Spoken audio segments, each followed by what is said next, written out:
त्रिभुवन मालिकेच्या आजच्या भागामध्ये आपण पाहत आहोत की आता इथे नागेश्वर हा उर्वशी समोर उभा असतो आणि तो तिला म्हणत असतो, का मारलं तुम्ही प्रभासला? तुमची प्रभासला मारण्याची हिंमत कशी झाली? का असं केलं? तेव्हा उर्वशी खोटं बोलत असते. ती म्हणत असते, हे बघा दादासाहेब, माझं ऐकून घ्या.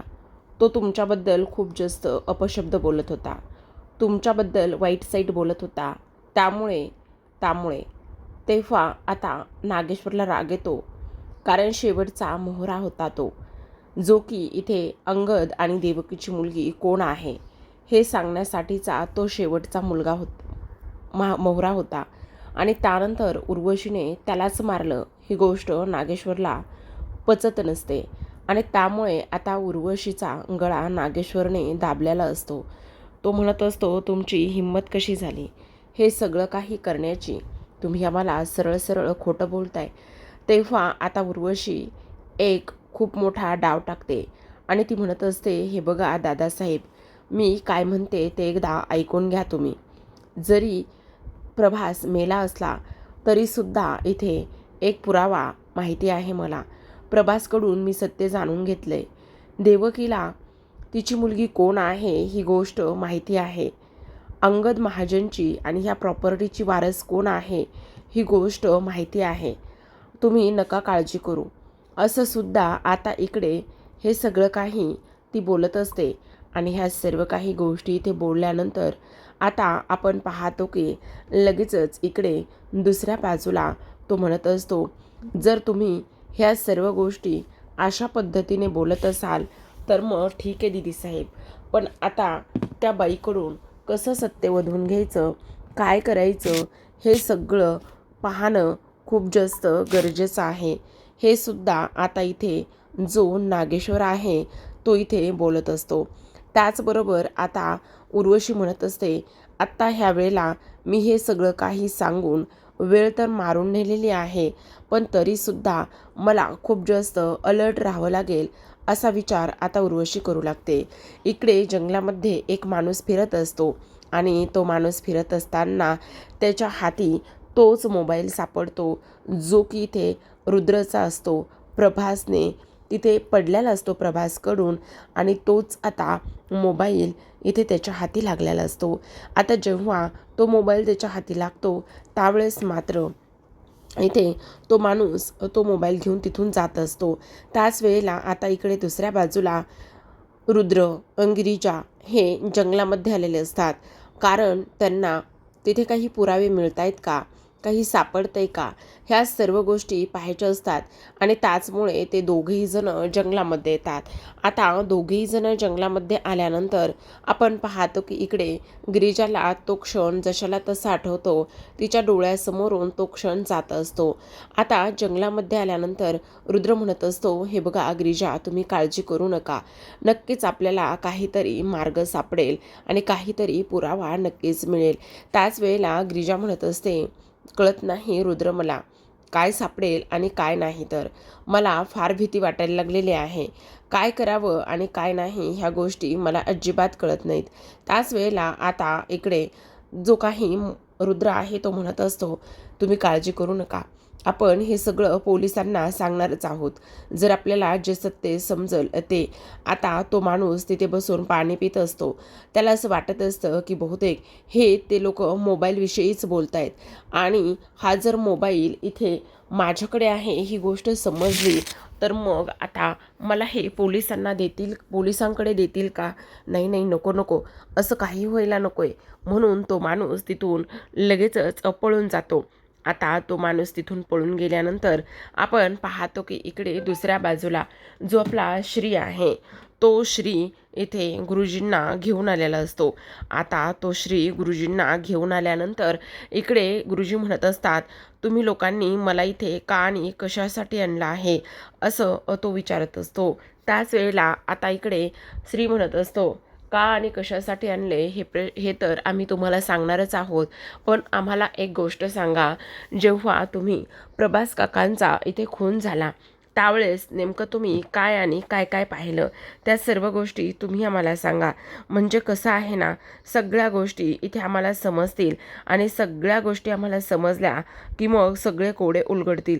आता मला सांगा गुरुजी, इथे आत्या कुठे उभी होती आणि त्याचबरोबर आत्याने कशा पद्धतीने इकडे प्रभास काकांना धक्का दिला आणि त्याचबरोबर इकडे तुम्ही कुठे आणि किती अंतरावर उभे होता. त्याचबरोबर सगळ्यात महत्त्वाचं म्हणजे प्रभास काकांनी नेमका कोणता शर्ट घातला होता, हे सगळं काही आता इकडे जे काही आपले रुद्र आणि त्याचबरोबर गिरिजा, श्री हे सगळेजण आता विचारू लागलेले असतात. हे सगळेजण ह्या सगळ्या गोष्टी विचारत असताना आता मात्र इकडे जे काही गुरुजी आहेत ते फार घाबरतात. ते म्हणत असतात, एक मिनिट, तुम्ही माझी ही चौकशी का आणि कशासाठी करताय? पोलिसांसारखे तुम्ही मला उलट प्रश्न का विचारताय? त्यावर रुद्र म्हणत असतो, असं समजा की पोलिसांकडेच तुम्हाला ह्या सर्व प्रश्नांची उत्तरं द्यायची. सांगा ना, मला एक गोष्ट सांगा, प्रभास काकांनी कोणता शर्ट घातला होता? त्याच वेळेला आता इकडे तो म्हणत असतो, त्यांनी ना पिवळ्या रंगाचा, म्हणजे जो की पूर्ण फेंट असेल असा पिवळ्या रंगाचा त्यांनी शर्ट घातला होता. हो का? मग मला सांगा ते कुठे उभे राहिले होते? त्यावर तो माणूस म्हणतो, ते दोघेजण इथेच उभे राहिले होते आणि त्यांनी ह्यांना जोरात धक्का दिला. मग तुम्ही इकडे जंगलामध्ये काय करत होता? अहो, मी इकडे जंगलामध्ये ना औषधी वनस्पती शोधायला आलो होतो. त्याचं काय आहे ना, औषधी वनस्पती आम्हाला लागतात आणि औषधी वनस्पती शोधणं हे आमचं कर्तव्य आहे आणि त्यासाठीच आम्ही इथे आलो होतो, बाकी काही नाही. आणि त्याच वेळेला आता तो म्हणत असतो, मग मला सांगा त्या दिवशी तुम्हाला काय काय काम होतं? म्हणजे त्या दिवशी तुम्ही नेमकी कोणती कोणती कामं केली, असं इकडे तो विचारतो. त्या दिवशी ना मला ना जवळपास 5-5 अभिषेक होते. काय सांगताय? त्या दिवशी तुम्हाला 5-5 अभिषेक होते? मग 5-5 अभिषेक होते म्हटल्यावर तरीसुद्धा तुम्ही एवढा वेळात वेळ काढला आणि एवढा वेळात वेळ काढून तुम्ही इकडे ती औषधी वनस्पती शोधण्यासाठी इथेपर्यंत आला होतात. ही गोष्ट मात्र फार चांगली आहे, असं सुद्धा आता इकडे तो बोलू लागतो. आता हे सगळं काही बोलल्यानंतर तो म्हणत असतो, गुरुजी म्हणतात, हो अगदी बरोबर आहे, कारण हे बघा कोणाचाही जीव वाचवणं हे फार गरजेचं आहे आणि म्हणूनच मी हे सगळं केलं आहे. मग मला सांगा, आता माझी सगळी उत्तरं देऊन झाली आहेत का? मी आता निघू का? तेव्हा रुद्र म्हणत असतो, तुम्ही निघू नका, श्री यांना सोडवून ये बरं. तेव्हा श्री म्हणत असतो, हो चालेल ना दादा, मी ह्यांना सोडून येतो. असं म्हणून आता श्री आणि ते दोघेजण जात असतात. तेवढ्यातच आता रुद्र आणि गिरिजेच्या मनामध्ये एक प्रश्न येतो. हा शेवटचा पुरावा होता, पण तरीसुद्धा हा पुरावा आपल्या बाजूने आला नाही. इथे बरोबर तीच उत्तरं ह्या गुरुजींनी दिलेत.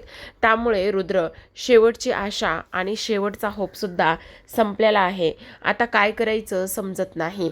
त्याच वेळेला आता इकडे गिरिजा म्हणत असते, ज्या ज्या पद्धतीने इकडे ह्या माणसाने उत्तरं दिलीत ती उत्तरं अगदी सगळी बरोबर आहेत, पण हा माणूस फार चुकीचं बोलतोय, असं सुद्धा आता इकडे गिरिजा म्हणत असते. रुद्र, मी तुम्हाला खरं सांगते हो, मी काही नाही केलेलं आहे, मी तुम्हाला खरं सांगायला लागलेले आहे, असं गिरिजा म्हणते. त्याच वेळेला रुद्र म्हणत असतो, हे बघा गिरिजा, तुम्ही मला ह्या सगळ्या गोष्टी सांगण्याची काही गरज नाही आहे, मला हे सगळं काही माहिती आहे ना. आता इकडे रुद्र लगेचच गिरिजाला थोडासा धक्का देतो आणि तेव्हा गुरुजी म्हणत असतात, अहो काय करताय तुम्ही, त्यांना का धक्का देताय? तेव्हा आता लगेचच इकडे श्री म्हणत असतो, त्या दिवशी जेव्हा गिरिजाने त्या गुरुजींना धक्का दिला त्या दिवशी तुम्ही असं काहीच बोलला नाही आहेत, तुमचा आवाज असा काहीच आला नाही आहे, मग त्या दिवशी तुम्ही ओरडू शकला नसतात का? त्यावेळेस गुरुजी म्हणतात, त्या दिवशी मी खूप घाबरलो होतो आणि मी खूप घाबरलेला असल्या कारणाने मी काहीच बोललो नाही, बस एवढंच होतं. असं म्हटल्यानंतर आता हे तिघेही जण तिथून निघालेले असतात. दुसऱ्या बाजूला आपण पाहतो की नागेश्वर आता देवकीकडे येतो. आता नागेश्वर देवकीकडे आल्यानंतर तो फक्त आणि फक्त एकाच गोष्टीसाठी देवकीकडे आलेला असतो, कारण किती नाही म्हटलं तरीसुद्धा इकडे आता नागेश्वरला जे काही देवकीकडून सत्य वधवून घ्यायचं असतं त्याचकरिता तो इथे आलेला असतो. आता तिथे आल्यानंतर देवकीला तो म्हणत असतो, हे बघ देवकी, उगाचच नाटके करू नकोस, मला माहिती आहे, हे बघ तुझी मुलगी कोण आहे ती कुठे आहे, ह्या सगळ्या गोष्टी आम्हाला माहिती आहेत, त्यामुळे गपगुमानं इथे बोलून टाक. तेव्हा आता इकडे तो देवकीला उठवण्याचा प्रयत्न करतो, पण देवकी मात्र ताकद नसल्यामुळे आणि एकाच ठिकाणी बांधून ठेवल्यामुळे पूर्ण बेशुद्ध झालेली असते. आता तिला सोडवण्यात येतं आणि तिथेच बाजूच्या सोफ्यावरती झोपवण्यात येतं. इकडे पोलिसांचा नागेश्वरला फोन आलेला असतो. पोलीस म्हणत असतात, काय मग नागेश्वर साहेब, तुम्हाला दिलेला अवधी आता संपत आलेला आहे. तुमची सुनबाई कुठे आहे? तुमच्या सुनेने सगळे पुरावे सादर केलेत का? तुमच्या सुनेने सगळे पुरावे आणलेले आहेत का? सांगा ना, बोला ना, असं सुद्धा आता इकडे तो पोलीस म्हणत असतो. आता इकडे नागेश्वर म्हणत असतो, त्याची काळजी तुम्ही करू नका, त्यासाठी आम्ही आहोत ना. काही जरी झालं ना तरी सुद्धा तुम्हाला पुरावे हे दिले जातील आणि त्यासाठी तुम्हाला पुन्हा पुन्हा आम्हाला फोन करायची अजिबात गरज नाही, असं सुद्धा आता इथे नागेश्वर म्हणत असतो. आता इकडे दुसऱ्या बाजूला लगेचच जो काही नागेश्वर आहे तो सुभानरावांना सांगत असतो, हे बघा सुभानराव, काही जरी झालं ना तरी देवकी शुद्धीवर येणं फार गरजेचं आहे. तेव्हा इथे सुभानराव म्हणत असतात, पण मला एक गोष्ट सांगा आबासाहेब, इकडे दिदींनी काही बोललं का? म्हणजे दिदींनी हे सगळं का केलं, कशामुळे केलं, ह्या सगळ्या गोष्टी सांगितल्या का? त्यावेळेला नागेश्वर म्हणत असतो, नाही सांगितल्या, पण आता फक्त त्या आमच्या दिदी आहेत म्हणून आम्ही त्यांना सोडलंय, नाहीतर त्यांच्या जागी जर कोणी असतं ना तर आम्ही त्यांना सोडलं सुद्धा नसतं. मग आता तुम्ही तुमचा राग हा दिदीवर निघालाच असेल ना? तो तर निघालाच आहे हो, पण आता ही बया वाचणं आणि ही शुद्धीवर येणं फार जास्त गरजेचं आहे. हिला पहिलं शुद्धीवर आणायला पाहिजे सुभानराव, असं सुद्धा आता इकडे ते बोलत असतात. आता तुम्ही चांगला डॉक्टर बोलवा, चांगला डॉक्टर बोलवल्यानंतर हिला शुद्धीवर आणा. तेव्हा सुभानराव म्हणतात, खरं तर इकडे साहेब, तुमच्याकडून डावपेच कसे खेळायचे, कसे शिकायचे, काय काय करायचं, ह्या सगळ्या गोष्टी फार चांगल्या तुम्हाला जमतात बरं का. तेव्हा इथे नागेश्वर म्हणत असतो, शिकून घ्या, शिकून घ्या, तुम्हाला सुद्धा सगळं काही इथे उपयोगाला पडणार आहे, असं सुद्धा आता इकडे ते बोलत असतात. आता आपण पाहतो इकडे दुसऱ्या बाजूला गिरिजा खोलीमध्ये घरामध्ये आलेली असते आणि गिरिजा घरामध्ये आल्यानंतर आता रुद्र म्हणत असतो, गिरिजा काय झालंय, सगळं काही ठीक आहे ना? हे बघा, तुम्ही काळजी करू नका, एवढा विचार नका करू, काही जरी झालं ना तरी सुद्धा आपण पुरावे नक्कीच मिळवू. एकदा का पुरावे मिळवले की सगळं काही व्यवस्थित होईल, असं सुद्धा आता इकडे तो बोलू लागतो. तर आता रुद्र म्हणत असतो, मला थोडंसं काम आहे, मी ते काम आटपून ताबडतोब येतो, असं म्हणत असतो. आणि त्यानंतर गिरिजा आता तिथेच हॉलमध्ये असते. तेवढ्यातच सावी मॅडम तिथे येतात. आता ही उगचच आयत्या पिठावर रेगोट्या उडायला आलेली मुलगी आहे. खरं पाहायला गेलं तर हिला गिरिजाबद्दल खूप जास्त प्रॉब्लेम आहे आणि आल्यानंतर असं की जसं घराची मालकीनच आहे असं बोलते. आता सावी तिथे येते आणि सावी तिथे आल्यानंतर लगेचच ती म्हणत असते, काय मग बॅग भरायला घेतलीस का नाही? हे बघ, काही जरी झालं ना तरी तुला बॅग भरावीच लागणार आहे. तुला ह्या घरामध्ये जास्त राहता येणार नाही, कारण इकडे तुझे दिवस भरत आलेले आहेत. ही गोष्ट तुला सुद्धा आता समजायला हवी. त्यामुळे तू लवकरात लवकर बॅग भरायला घे, कारण तुझे दिवस संपलेले आहेत, असं इकडे ती बोलते. त्याच वेळेला गिरिजा रडायला लागलेली असते. ती म्हणत असते, हे बघ, तुझ्यामुळे रुद्रचा किती अपमान होतोय आणि मला रुद्रचा झालेला अपमान अजिबात सहन होत नाही. ही गोष्ट तुला इथे समजायला हवी. तुला कळत नाही का की तू कशा पद्धतीने वागतेस आणि काय करतेस ते? अगं, माझ्यासारखी तर आत्तापर्यंत इथे तिचं माझं काय झालं असतं हे सुद्धा कळलं नसतं, पण तुला तर त्या कोणत्याच गोष्टीची काळजी नाही आहे. अगं, तू इथे राहतेस तरी कशाला? ही सगळ्यात महत्त्वाची गोष्ट म्हणजे तुला एक समजायला हवं की आपल्यामुळे त्या रुद्रचा किती अपमान होतोय.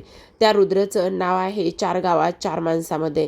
मग त्याच्या बायकोने हे असले काहीतरी उद्योग केलेत, ही गोष्ट मात्र किती जास्त विचित्र आहे, असं सुद्धा आता इकडे ती बोलते.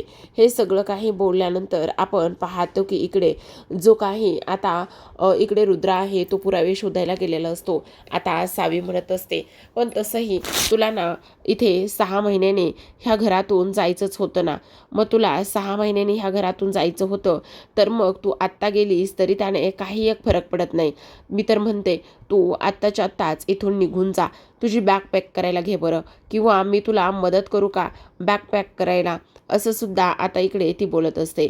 दुसऱ्या बाजूला आता इकडे आपण पाहतो श्री आणि विशाखा भेटलेले असतात. आता विशाखा म्हणत असते, काय झालं, तो गुरुजी खोटं बोलला ना, गुरुजीची दिलेली साक्ष ही खोटी ठरली ना. तेव्हा आता इकडे श्री म्हणत असतो, नाही, त्या गुरुजीने सर्व प्रश्नांची उत्तरं अगदी बरोबर दिलेली आहेत. त्या गुरुजीमुळे हे सिद्ध होतंय की ते गिरिजानेच ते प्रभास सेतुपतीला मारलं आहे. तेव्हा लगेच आता इकडे सावी म्हणत असते, हे कसं शक्य आहे, तुम्ही काहीही कसं बोलताय, हे बघा असलं काही एक नाही आहे.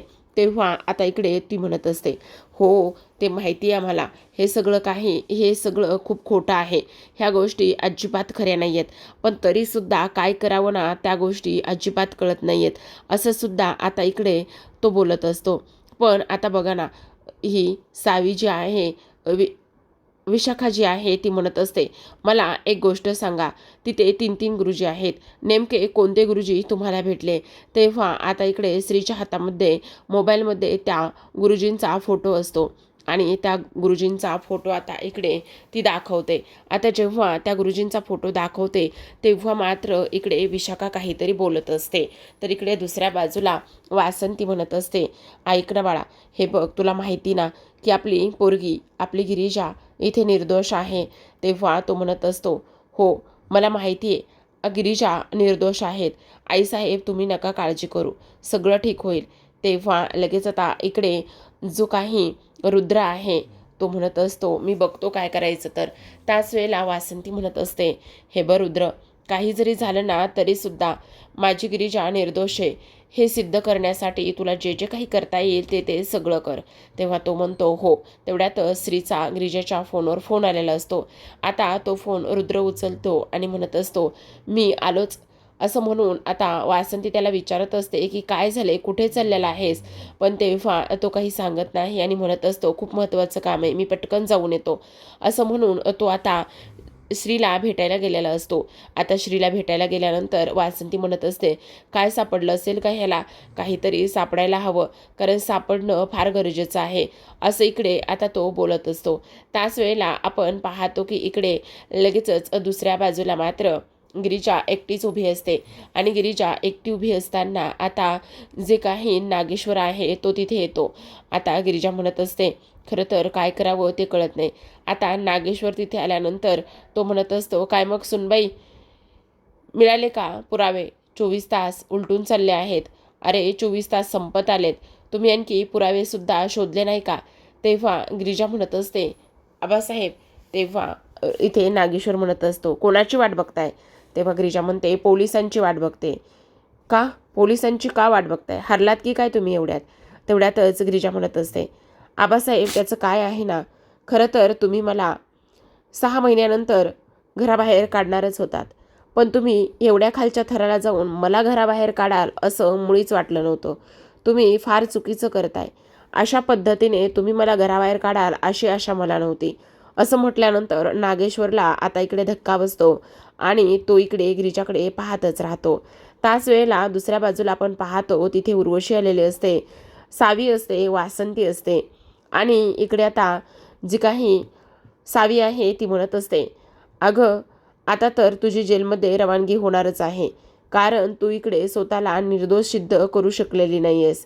तेव्हा आता इकडे गिरिजा म्हणत असते, अजूनही 7 मिनिटे बाकी आहेत. तेव्हा आता गिरिजा असं म्हटल्यानंतर सावी म्हणत असते, आता येणाऱ्या 7 मिनिटामध्ये तू असं काय करणार आहेस?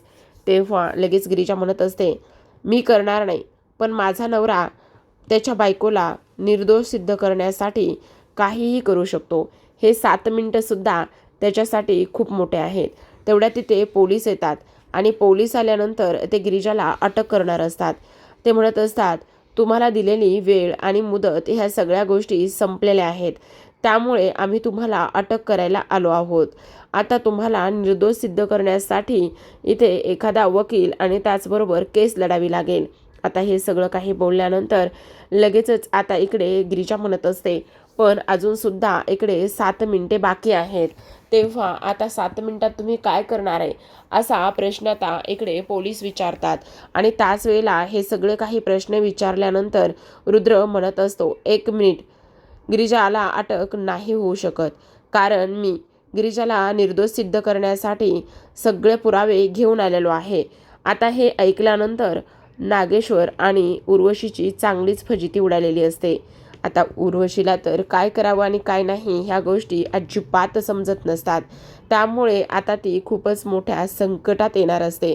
आता रुद्रने नेमके कोणते आणि कशा पद्धतीने पुरावे मिळवले असतील हे पाहणं फार गरजेचं आहे. तर पाहत रहा नशीबवान.